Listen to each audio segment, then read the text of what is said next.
Adofnom enen so ye mamu nyina adwo emama kwa ba mama tenase e de ba home based TV program ato din se Adiyie Mmre edwumadi e ba wakwan so kwasi da nwumre bia wabrabo no nsia ekobo no so du sa brand adaje enipo so program ye program a ahihye no kwan so no nkoso se enkom hye ahodo a Yesu Kristo e ka kire yen e de boy yen kokko se ebedi ni maye to so mienu na anim na nyame ncha de ni nyina afrase a eba mu nkakrakra inti program yi ho se betwe wadwene si so na wo hunu se de obebo bra na me so hu se de mebo me bra ye be fa Kristo abrabo no toten na yetimi anante na kwan so na so yin ho adi no tem se muso nkasa ase a ye nwane se me pomfa yensie na mu yetimi ahwesoro akase ye nyankopon ani da no so obeje ye ninie na obefe akwa akodi da ensande nti se mo ye krado a ye so ya ye krado asojo a enanso ye stream live e Facebook and the Facebook na ye papa edem kama eti ye besre mo amotimo TV echi no mbomoden na wo de ko home based TV e Facebook like program no na share e fama and afin so yes also wo YouTube and also ye home based TV Ghana and also ko hon ma YouTube ubenya program no e wo ho na Facebook no yesre mo amadaro ma mon share my said be dom ebitimi ahwe program no na yentimi free program na se wabra yen kamedase enche ni patritri bi sabe etuonya tiginafo a ena eto asede edikan no beko e de ama New Life SDA Church a ewo circle enra na evangelist Joseph na ne team no honom ena ye mu nyina bebom esua de obade enhram papa titru osofo makado asore mpanimfo ne asafo ne wona nkwa sore New Life SDA na program nti mu frɛ chichi ne benche be kan ye ho ho no ye kase obade nyankopon enhram papa na de esua no ye mfanya adwuma na enhra edi akiri eba enu achi no so adofo amona mokeka mon sase send sika e de be support program yi no in fact we salute you na de yeka nyina nse obade enhram papa na me omamo asen mu enwe da biara da na mesrew se wo send sika bia be support program yi a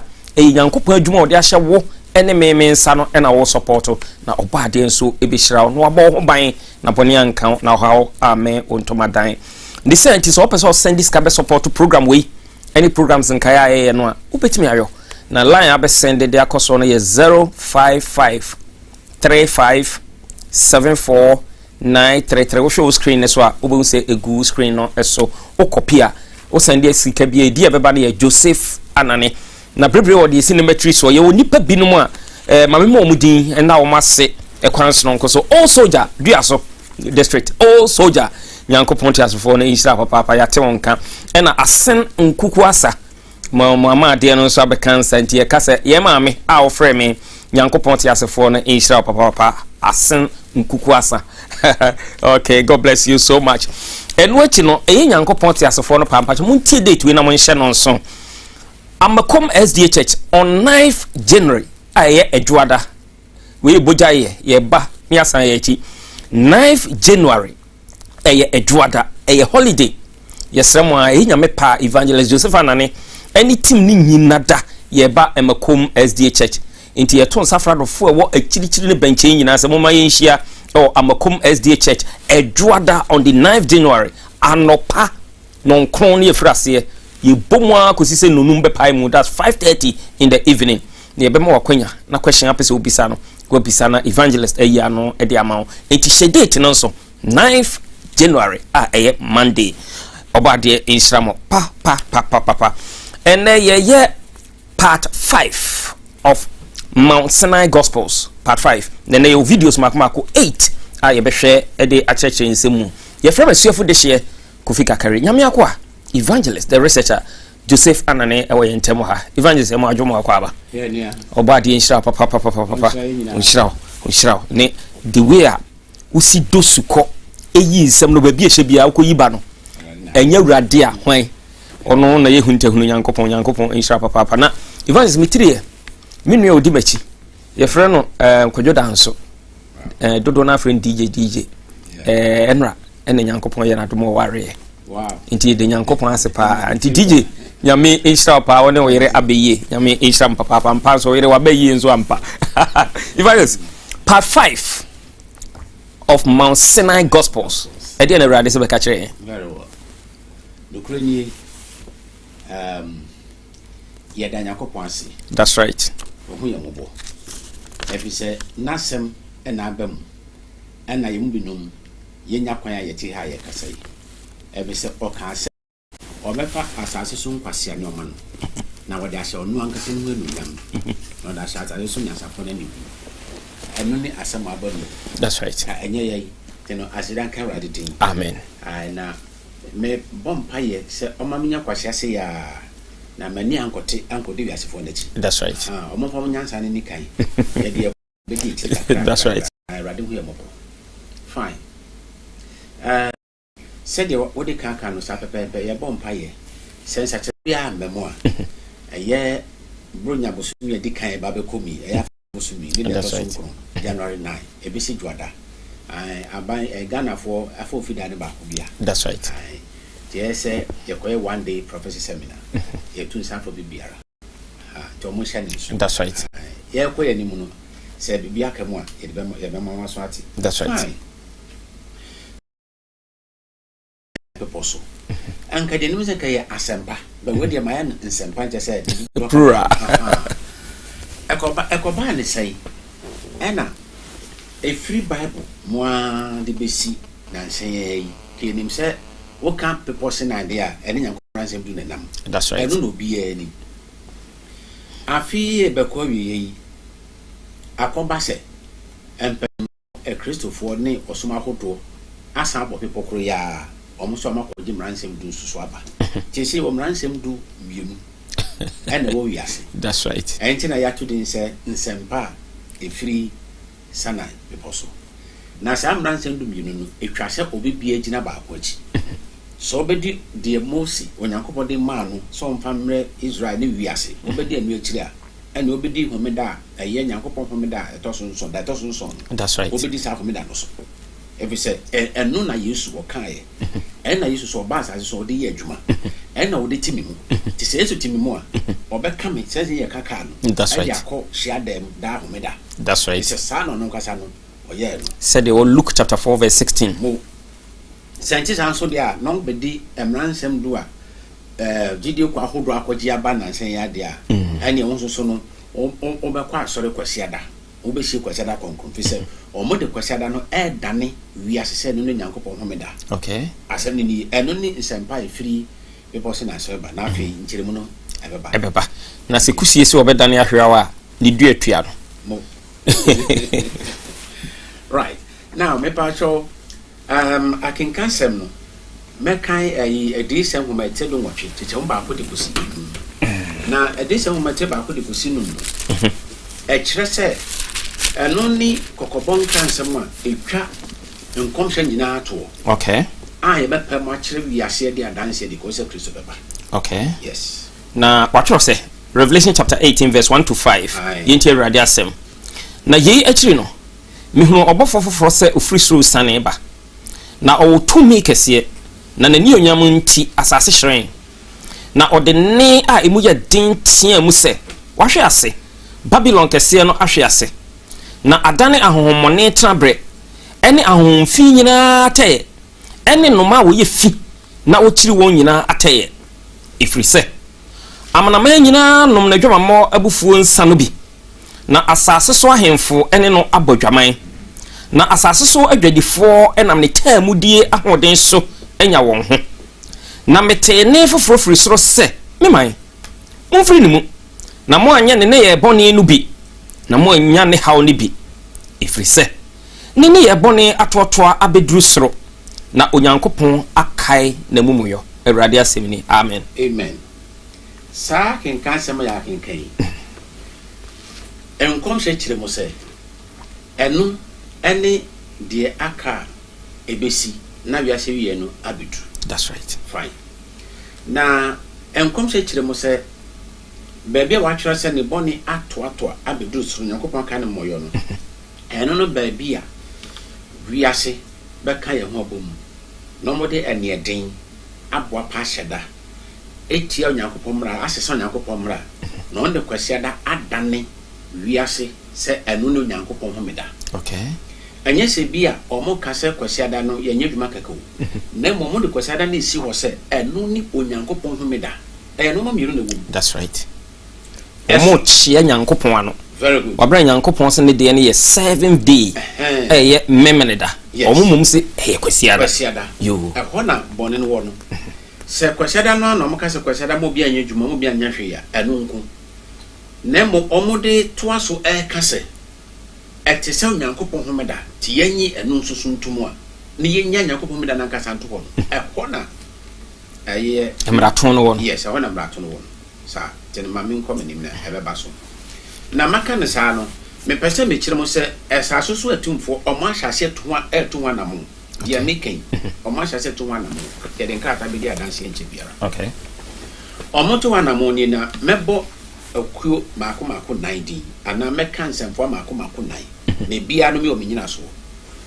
edikan me pese me kire wiase wo mo eti yei eni wiase nyina se amanaman kabonko a ye ka ne UN omo na me bom de edikan that's right se omo ama ho kwai se onyankopon mra nsem du Kristo Yesu do eni adom o ma nyina no UN edi wiase nim ato nyankopon mra sa na to eto nyankopon nyanse bia ye tumra no akopa cho se ye nu ehu ye to nya shada aboapa eto nyankopon mra UN eni apa ye gina so na ye didi se adwuma no o mama ho kwai se omo ne simpia ye mfro gina so ye mfro to nyankopon mra nsem du okay abo UND eto so mi yenu Holy See asoye aye Roman Catholic abai okay any Roman Catholic asoye kase ye wo Rome Vatican City Pope Francis ne tuano me do no so ka ho that's right enti maka Holy See maka Vatican City na maka Pope Francis ono ti konyo se senti na me boni di so o yes sanu ade obeba no ye de ne beka ho that's right na se de ono and it is so e de kura franka no ono e na e di wiase anim na ya to nyankopon mra nsem du ono de abase you ananka ono e na di koma you and say kwase dada no eti so nyankopon homeda enti no me di Holy See me di Vatican and Pope Francis ade kro ayam yenu okay e na afi mawie ne sa no amanaman panimfo a ekọ COP27 bosumi atwam yi omampanim bi okọ bi biara me de ne kam that's right omo nso omo yakuo baako omo sa kwama na nyesa omo nyina akọji atom hwehweye ne be adwuma no omo akọji atom se ye beto nyankopon bra sa ne won hye no so omo no nimu a hwehweye no de wo mu nie that's right na omo nya botre it is obi hweye na oben omampani na adodankwa akufu adwa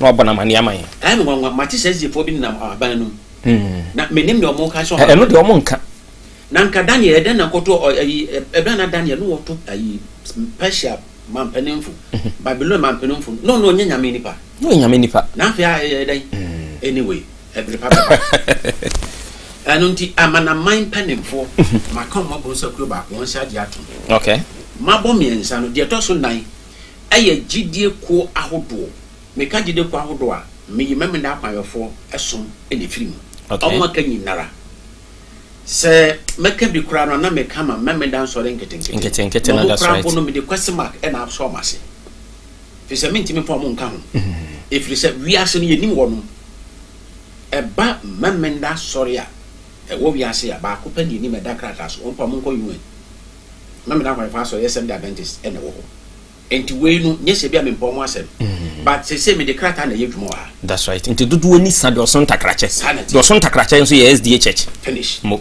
enti me ye SDA sinchen gidi ko aka nyinara kwase da som nsori ahodo yi kristo som kwase da som sori ahodo kremo krishna buddha asori ahodo nya som ahodo nyina no me kom nyina bom e me de to so nai wo nyina aya no kraje atum se ampa wonya formula na ye nto okay e pa hye ya UN edeba no na me kan say wi a ya call meeting wo COP 27 November yi say wo hwe empenifo no nyina so a omo kan brofo bi say together for implementation that's right ya kampom na ye de ayedwuma eno ni enyina so no kase a ye de call COP 27 fine na nu ntino omampe wiase pani amanamai carbon ko pani ye Antonio Guterres wo kasa no o ne kasa odi bie ko na no de ewa but me twiki to abi ne be kan kito abi so okay ma de make no be de dance ti no betima my videos 1 and 2 okay any holy see that's right I don't know program we so de yen kasa keke enam say asem nam aniso ene kwaso mu ntino Mr Productions semaya kradwa 1 and 2 right yes. Video 1 and 2 Murum Famaye.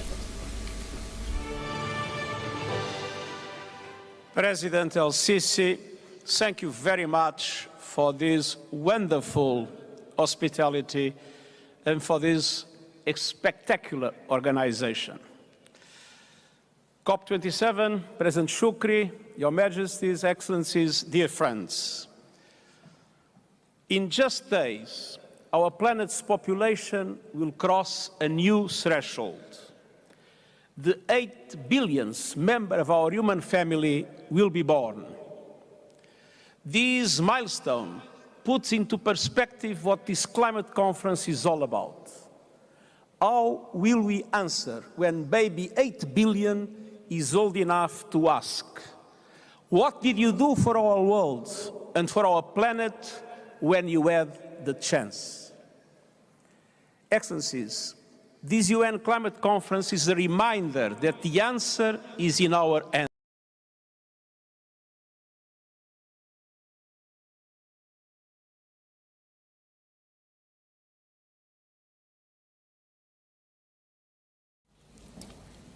It is my pleasure to welcome His Eminence Cardinal Mr. Pietro Parolin, Secretary of State of the Holy See.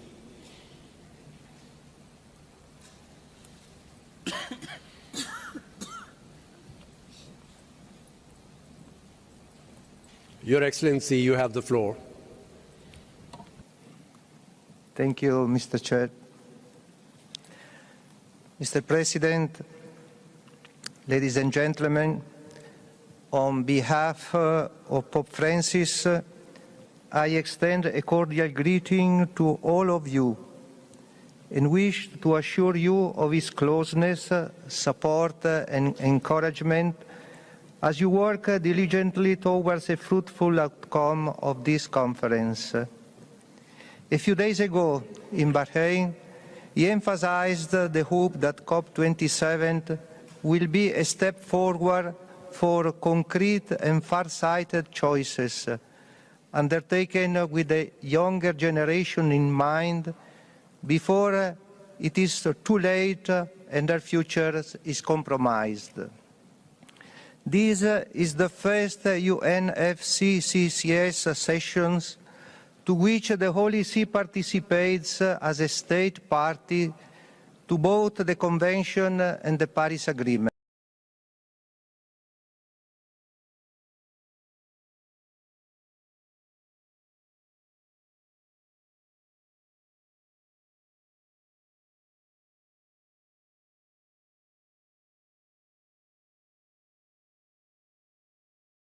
Adofno ye mamu nyina akwa papio yakwa kote bibi e free popa na musini ena UN Secretary General Antonio Guterres yenko evangelist ona onchire mu man evangelist aye Antonio Guterres ninsem no a okaye no die medede anuano mandanse anwumre aye oka abofo ketwa bi o say this UN conference is a reminder yes obehu sa abofo no. Okay, yes. I think the date no yes. 7th November 2022 and okay or El Shaikh in Egypt. Yes. This UN climate conference is a reminder that the answer is in our hands. This UN climate conference medican can say UN and now bossing pin on platform. Maybe I sing in a way, so. Sir, a tunya Mmre. Sir, and any video na me boy no, and no one casa at crater and equatano. That's right. At also, you know, make I say Pope Francis and na soye, a Holy See, in Vatican City. Woman's so, and a quota frank canoa. Yadi that we are say. Say, Quasiada. Our modern Maviasen at his own uncle Pomomeda. Now, and also so no, and any video to some you know. Na the okokasa ye no Cardinal Parolin. Yes. Right. In some Kenya no Mejifri the office of the Holy See press office. No dia maye na chef paragraph 1 was second page on. Baby I can say this is the first. Okay.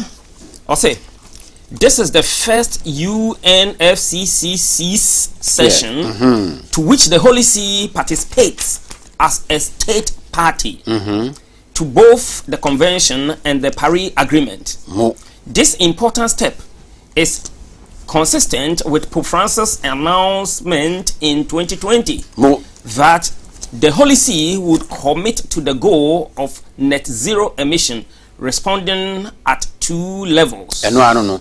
One say on one say this is the first UNFCCC session to which the Holy See participates as a state party to both the Convention and the Paris Agreement. Pacho way COP27. So what I say? That's right. COP27 naturally say adeni yakọ ni mpie mako eduonu nson. That's right. Na ni nyina no Holy See wakobi. Na way okoye die o se we ni emu die di kan a Pope Francis Roman Catholic aban na sorry. Omo abekyere mo se omo ye oman. So that's right. The omonde the omo akonyina no 26 akonyina de omo ambase ye aban ye oman. But as observers. Ye ba se be hwa therefore. Na we ekoye de ye ba ne se oman. Na omo kan sa wi ye no omo nkasa so ye ba ko a eye omo tintim krata de ba ye earthmate. Omo na mo kasa yi. Okay. No longer just an observer. Yes. Vatican looks to wield new status in UN climate talks. November 17th, 2022. When Cardinal Pietro Parolin addressed world leaders in the first day of COP27, the United Nations Climate Change Summit held in Sharm el-Sheikh, Egypt. Yes. He did so on equal footing with the heads of states assembled before him. Next, say, over page 3, baby, watch say in that capacity. Okay. Yes, but there were kind no chiremo say. Cardinal Pietro Parolin didn't nancy UN asoye ma wo kasano. Wan kasasa sofo, oso wo kasasa o mampani. Enti said the Joe Biden to me ekuta no. De ekuta Nana Adodam Kufuado. Eno bia ne ekuta Roman Catholic sofo no ko no. Sa. Okay. Na mampani fo ko ne to abaye dudu no a age de oyeku. Ene de oni kumya no odi ni se fie kumya. Enti wono so akogina ho so mampani no. Wan ne to abama no. So no so ye yi no. Nye do wan fo ne to abama no ye ni se bo. That's right. Eno yi na na musini. Ti se do wo se wo bai so mampani. Na o kan so mampani a Omache me yet as Omoka Holy See. Ninchiremuni. Baby Biara Roman Catholic. Asoro biano, a Holy See assassin. Wow. And untina Ghana, ye and a Musini, ma Holy See. I don't so ye do see Holy See and Mama Ghana, see will be. Wow. Yes, or ambassador, sir. Entino Odiman Penny, and then a Krataneka, a papa no Casaino, Cardinal Pietro Parolin, or Gina Holy See and Nemo Sede, or Mampenny. And it's hard to me, no Saquansono, and feel better as well. Paragraph, yes. In that capacity, very good.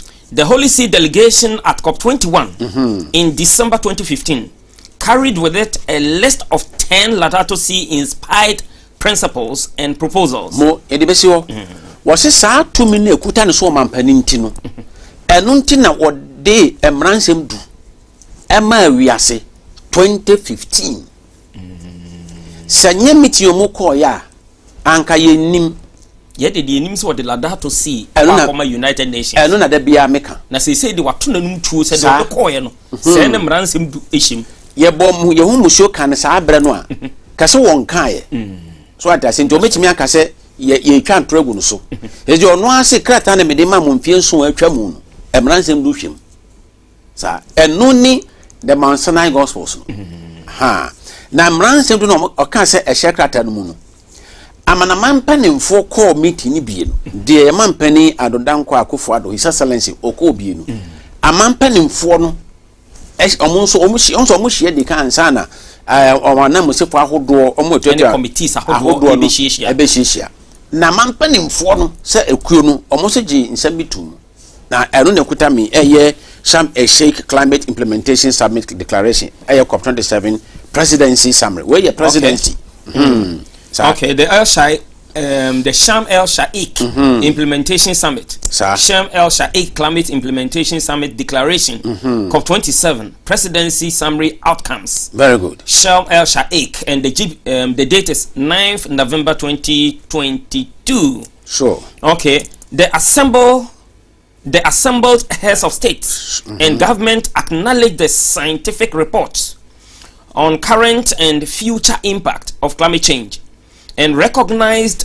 the gravity of the climate emergency facing the planet. But for now, I may say, never be uncle ye my elevator screen so. I shall from Fanche. Because you past tense. And no, I say, me pese, me ma, I have 40 as and say, almost say the assembled heads of states and penny, I'm a man penny for Nakoshiano.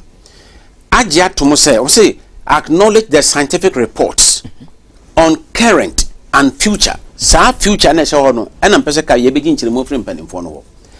Omo se abode mo hwemu ayi a mo de aba a efa de ekoso sese yehu ene de bekoso daachi. Aye den na science akohwehwe de anya maaye no.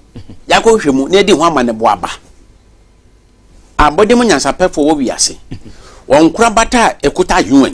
A UN ena ma wontumi so mo nyadwuma no.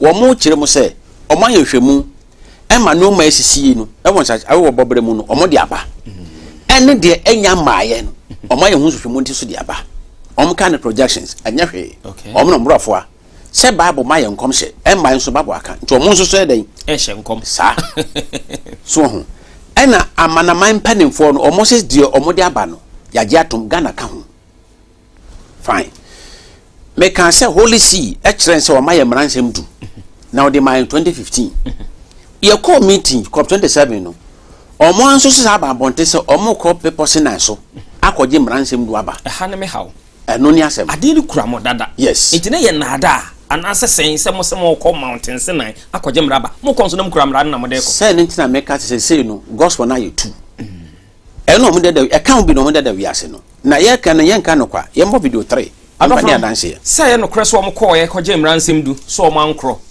Mmre production say video 3 mu room for my dancing.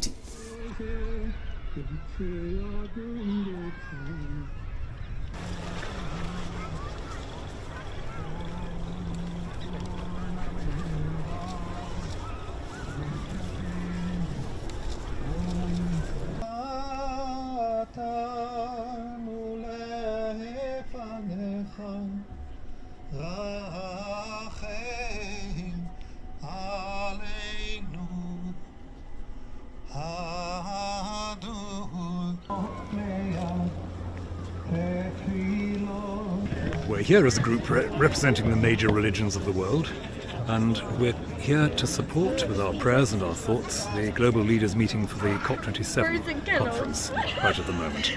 We know that they need resources that are more than just human to deal with the crisis that's coming. So we've tried to formulate 10 principles, what we call climate repentance, that is acknowledgement of where we've all as a human race fallen short, how we've got into this critical situation with our environment. Empowered by mind, reason, and spiritual understanding, we adopt a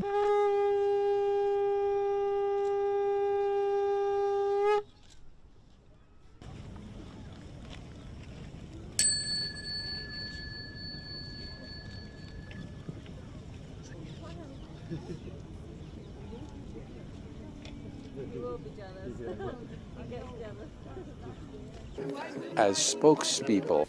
Yeah, adofno yesan emamo kwaba bi we de nyina ya kwakohwe se omobo bepo no obi akokora umpo ba bi ntina bonsama bo pa yes wa sabi de no omo nyina akota krata emransem no mo kan no na nyankopon ba no ofro no pispis nyankopon de ye de ne bre no na wachicha ma bofo ne so omo kan kire ye kasa na de ne nsatea twere wo obopono so de ma Moses eno na budafo ene budafo na eka nyankopon mransem du akire wiase anya hwe bonda for the krata ba bontin eye Buddhist door global na obebobo kakra bi so keke okay omo no mo kasa no yeah Buddhist door global religious leaders gather during COP27 to call for a united climate change response November 18th 2022 representatives of religious faith including Buddhist, Christianity, Hinduism, Islam, Judaism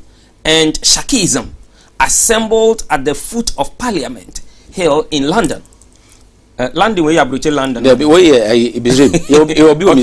in London on 13th November to offer their voices in a call for politicians and negotiators at the UN Climate Conference COP27 held this week in Egypt to work for the benefit of humanity.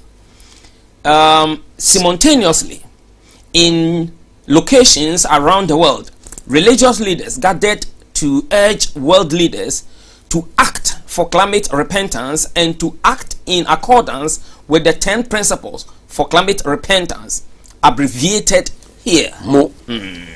Buddha for krata ne kota we meji from asoye say ya na meji bi o holy see na we dey so omo community ni bi na mpese meti de omo so ka fa ho no kura so ampa na omo aba bonten no se omo so ka ho bi ana mo ka so omo ene kristofo ene hindu ene islam chese kremu no ena judaism judafo som kan judaism omo so omo kwa so memenda that's right on ne ntia mpese mi na nketenketen ka ho wo so ko bi aha ena fe sikhism ene de ka ho amodin omo se omo na mo bo pepo no se yakodi mransem do di abre aye COP27 amanama mpanimfo omo nsia nemofo eno mo kemba ne yie ye de mransem do ebresa ko nyina na mransem do no eno mo bo ne tofa sa na waka no that's right abbreviated and ndo mo ne tofa nyankopon ba no bo ne de tofa de ndo mo ne tofa ne se Pope Francis la that to see no eno bo ne tofa de ama wo mo no sa so mo anka se mo ye no omunim wow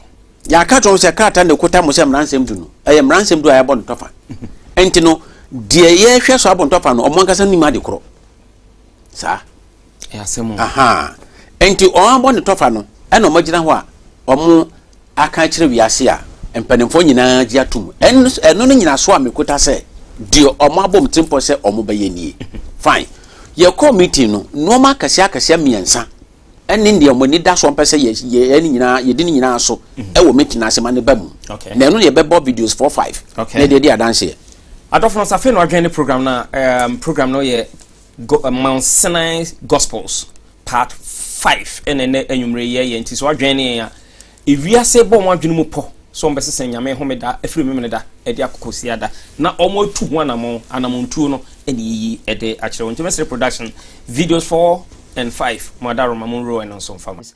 Now world leaders are addressing the COP27 summit in Egypt today as they try to rally global support for tackling climate change. Talks this year will focus on three things. First, the implementation of what's known as the Paris Agreement. Now, in 2015, countries agreed to try to limit global temperature rises to 1.5 degrees Celsius. Second, we have action on loss and damage. That's developed nations finding ways to compensate and assist developing nations following decades of environmental damage. And thirdly, well, there is a promise to be more transparent about the process. Rich countries will also outline how they plan to reduce their carbon emissions, with countries most affected by rising temperatures describing how climate change is impacting them. The BBC's climate editor Justin Rowland has our first report from Sharm el-Sheikh. And Tori Sergio for sub-item 8D. We have come to a crucial juncture in our collective effort to address the global challenge of climate change. You have all made a tremendous effort to bring us to this point of compromise and consensus.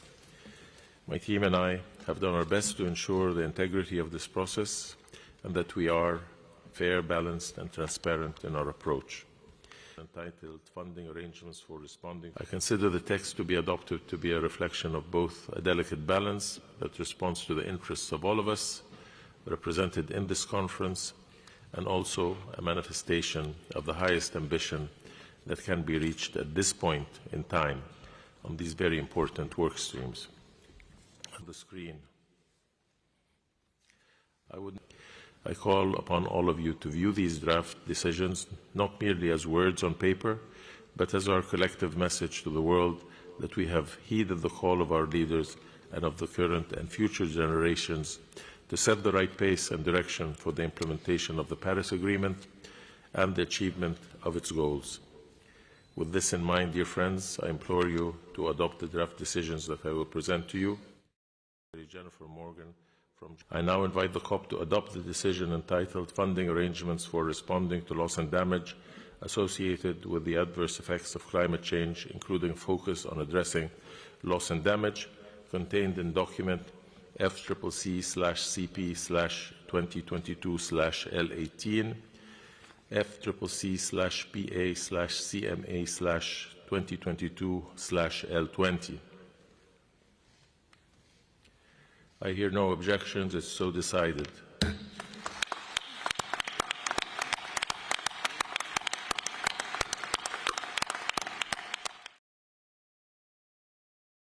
adofo na yesan ema munyina akwa babio MC akwa akwohwe videos no nti enko evangelist on onche mo man. Very good.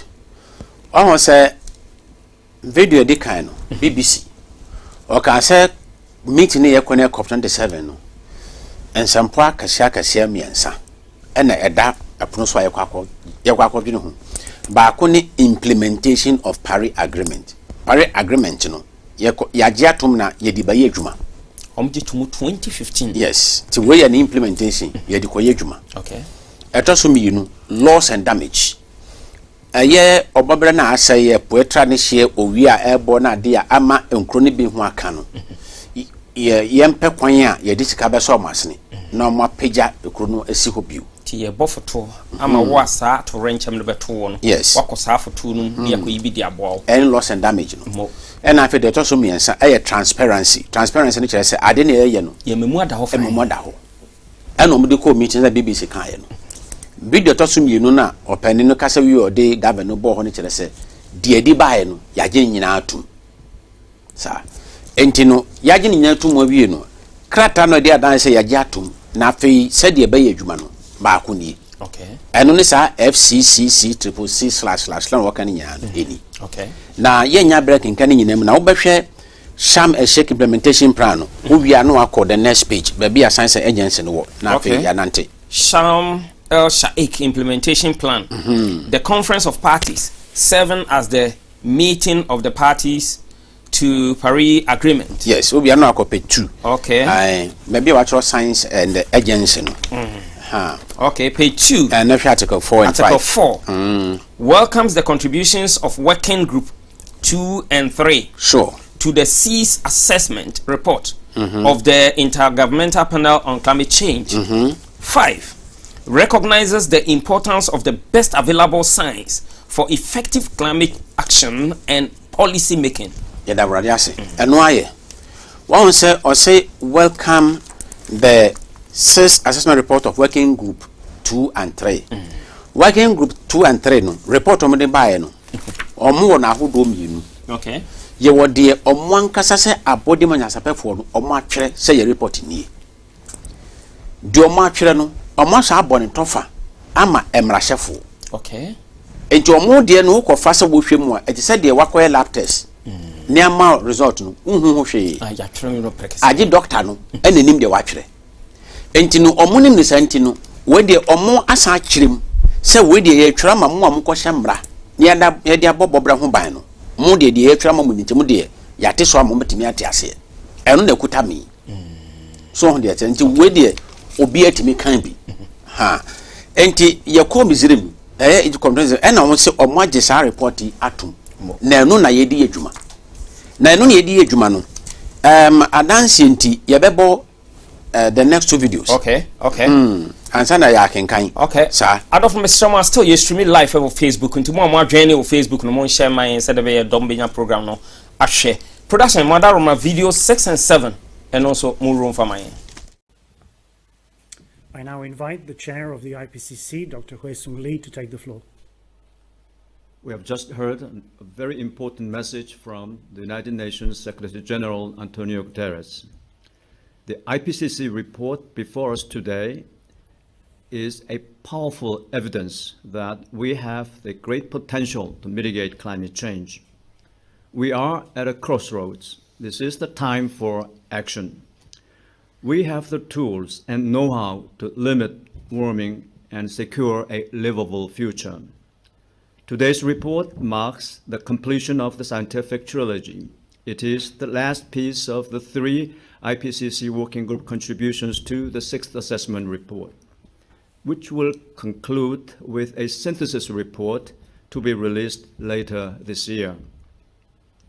This Working Group 3 report provides the most recent scientific knowledge on the mitigation of climate change.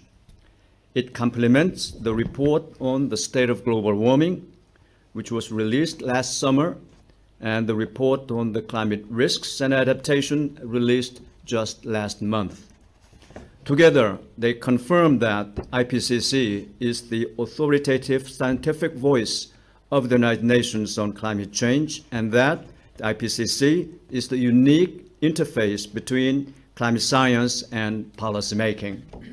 I'm confident that the policymakers around the world, especially the COP27 in Egypt later this year, will benefit greatly from the 4 IPCC reports, and that these reports will be the backbone of the climate deliberations, decision-making and action on a global, regional, and national level. Thank you.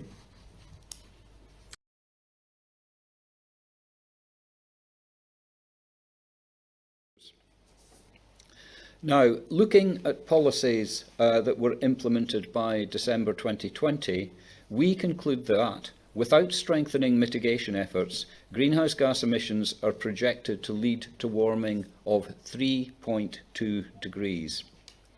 In the scenarios we assessed, limiting warming to 1.5 degrees requires global greenhouse gas emissions to peak before 2025 at the latest and be reduced by 43% by 2030. Emissions from methane, a short-lived but very potent greenhouse gas, would also need to be reduced by about 1/3 over the same period. And even if we do this, it is almost inevitable that we will at least temporarily exceed 1.5 degrees warming, but we could return below this level by the end of the century. Now, limiting warming to around 2 degrees still requires global emissions to peak before 2025 at the latest and be reduced by about 1/4 by 2030. I don't know say emma kwa babiem say yakwa videos no megiri say wa sum prekesen yenko evangelist o be mu amemu ada ho se omanka sa kire mu se di omo ka no omo kama sorry omo akwahye mra no omo ntimi ntiase the way they what they are to fobo. Yeah, that's right. What is important no. Now much them say what you brought for no kind no. Me do be call page 18. Eye the okan. So refer working policy no. Na answer na one kind no say no okan sem be say eye IPCC no. Eye UN authoritative scientific voice. Kire say omo na omo kasa do omo be kan bia no na UN den wofa. Eto so mienu o se eye COP27 yakọ no se eno no omo backbone. Say backbone ye chinka say. Chiribramo. Eno sa krata ene kuta wiase. Mra mo kwasha omizirim no. Entin emu nsem no mebe so behwe page 18. Okay. Yes. Okay, Baby actually basis okay. 1. Business 1. Okay. Yeah, B.161. Okay.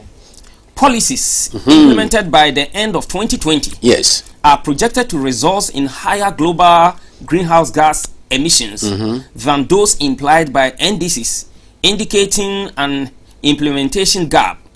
A gap remains between global greenhouse gas emissions in 2030, yes, associated with the implementation of NDCs announced prior to COP26, and those associated with modeled mitigation pathways, assuming immediate action for qualification. See table SPM1. There you go. My table no. Part of the jump up page 21. Nashe C.1 global and C.1 system transformations to limit global warming. Nafe Brazil global greenhouse gas emissions are projected to peak between 2020 and at the latest before 2025 in global modeled pathways that limit warming to 1.5 degrees Celsius. That's 50%. Okay. Without a strengthening of policies beyond those that are implemented by the end of 2030. 2020. Okay, yes, sorry. Greenhouse gas emissions projected to rise beyond 2025. Yes. Leading to a median global warming of 3.2 to 3.5 degrees Celsius by 2100. Brafo no ma twere no. Me nkyere mu ne se de besi 2020 emra dodo na omo de baaye se ye niso na emma ohyewa aba wiemu eso ate no emu dodo a wiase ade so no se beto no sa ye beto sa kwan no so a ene ohyew beba wiase ohaw beba wiase a ye ntimi nyina no biu. Okay. Enu 2025 no ense ohyew no ebe pagya dodo na ede oseye bebre beba eno ye emra no asese ye di so no se beto aso de ne so sa ade a ene empie miensa aka wenim no ebetwam a ye ntimi biem entena wiase ni senti emra no ye di so se ye no a entimi fa ho tomba no se no omo hye se e wo se ye pagyam na emra bi aka opare agreement no ye de beso so. Wow. Ni ye di so ansana empie miensa aka wen afie beto so miensa a ewo ye nim no adu we report omo de ba afie ni afie bosumi eto so 9 eno omo de report ba ye April report omo de ba ye ni afie na mate ase de ntia papa de abufuo de omo mra nsem du no hwe ho no sa enti omo no de aka wiase no empie miensa na empie miensa de eto so miensa no omo ye firim de aka wiase no empie mienu so mo ntimi an hyemra no ma wiase an so a na empie mienu twam ye wura ne miensa no mo a ye wie sa no mo no wo mo se even so kasa so mo ntimi an hyemra no a migiri se na wanka ne ye ese wo se emra na omo ahye no so wo mo anhye mo kena. Very good. Wo se omo agya bi wom ene na omo hye mo kena no okay ti de omo agya wom bia no wo mfa ni nyina megu so mo inna kakra aka wani mo ni ye ni so omo aka ne saye mo akwaba omo aka ne yi omo abo ne yi na agya konkro Pope Francis wo pese wo ye ne ntema aminya so akin kan no pro me kan wie wo ba eye Sharm el-Sheikh no so a me patch implementation plan no aka ne fa bi na eho mbehia obeko page 4 yes megidi obeko page 4 odro page 4 yes be page 4 nya ho no be the next page be page 4 okay neko article 22 we dey 21 ho neko 22 ne say yes urges parties that have not yet communicated new or updated nationally determined contributions yes to do so as soon as possible in advance of the 5th session of the Conference of the Parties, serving as the meeting of the parties to the Paris Agreement, November 2023. Very good. Afi call 23, Article 23. Okay. Recalls Article 3 and Article 4, Paragraph 3, 4, 5, and 11 of the Paris Agreement, and request parties to have parties that have not done so to revisit and strengthen the 2030 targets in their nationally determined contributions as necessary to align with the Paris Agreement.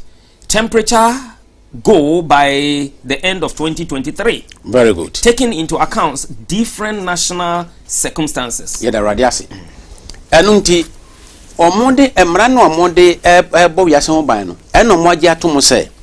Esese oman biara wa wonya bi no. Bo moden se afie ba be komu na hyase ade kosi na wieye no. Na Mmre bia ka bia no wahye. Wow. De omonde de moagi atomo no. Afie ba be komu se ni bosumi edi kan yo se de to so du omon kan ye. Na mom efri afi na hyase ento ama afi no kwa wiye no.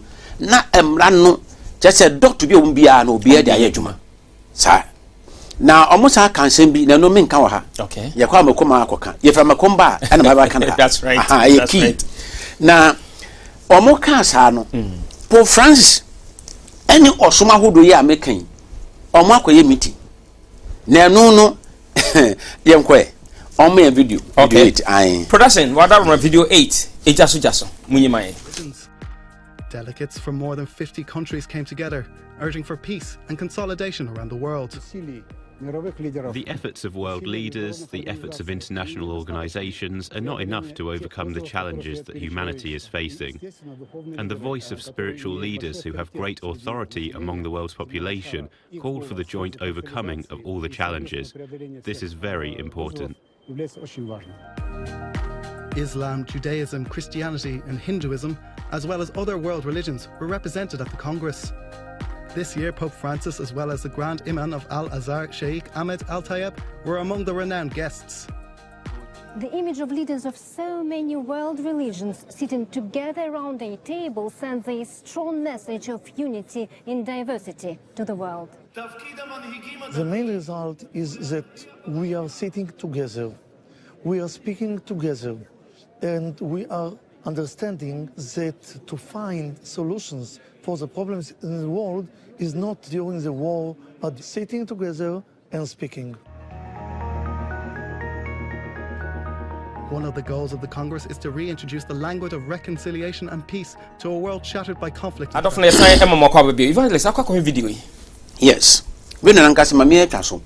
Fi se nyankopon adoma ye san ba kwese de be ya ye bebo video ye yi. Ewa ye be don hwere baako. Ti betwa ne kakra. That's right. Na video no asem nie mema wahwe Holy See asoye.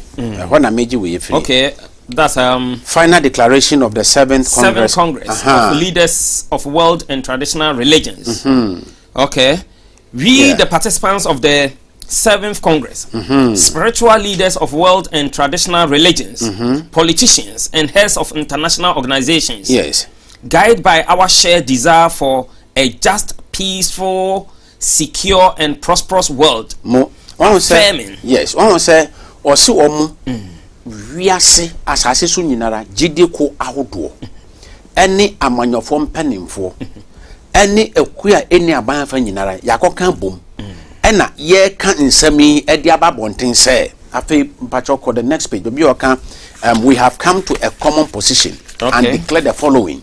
So na an from ho yes.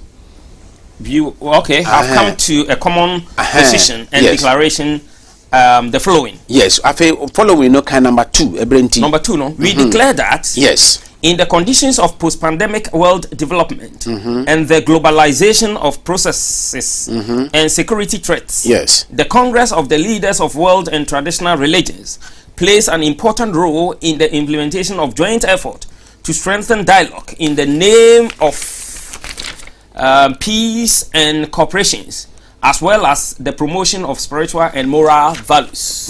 me pacho mema wa kan ebrenti me twa bebre so next week me beba.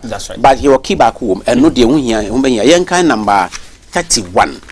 Okay. Yes, yen kan 31. Na me fa mo asem nyina to fa ho ansana. But next week me bomb pa say Nyankopon de adom chen ya. Okay, number 31. Yeah, the beba I 31. We instruct Very the good. Secretariat of the Congress to develop a concept for the development of the Congress of the Leaders of World and Traditional Religions as a global interreligious dialogue platform for 2023 to 2033. Mo the entem pesa wo kan hon na mede masem sin because bebre na wom ebrentimi ntimi yentimi mboso ye de beba.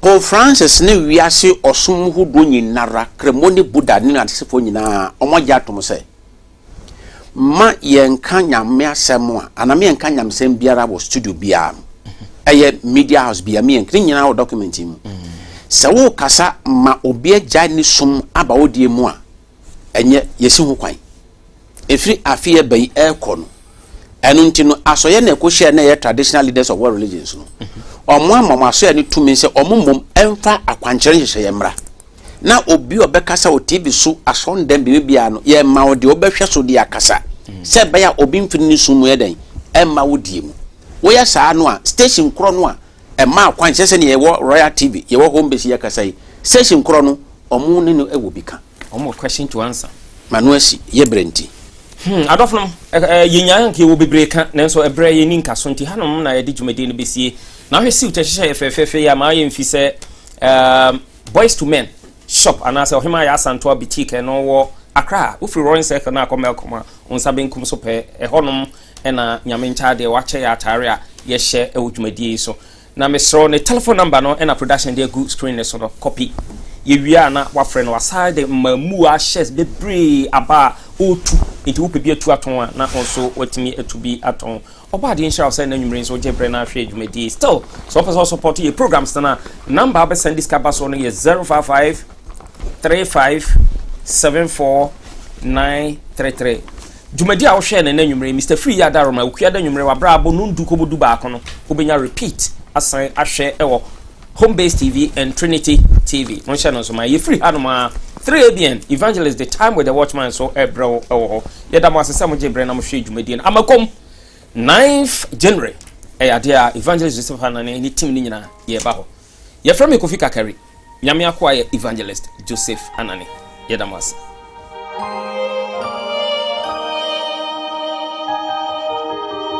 Sweet Jesus, you're the wind beneath my wings.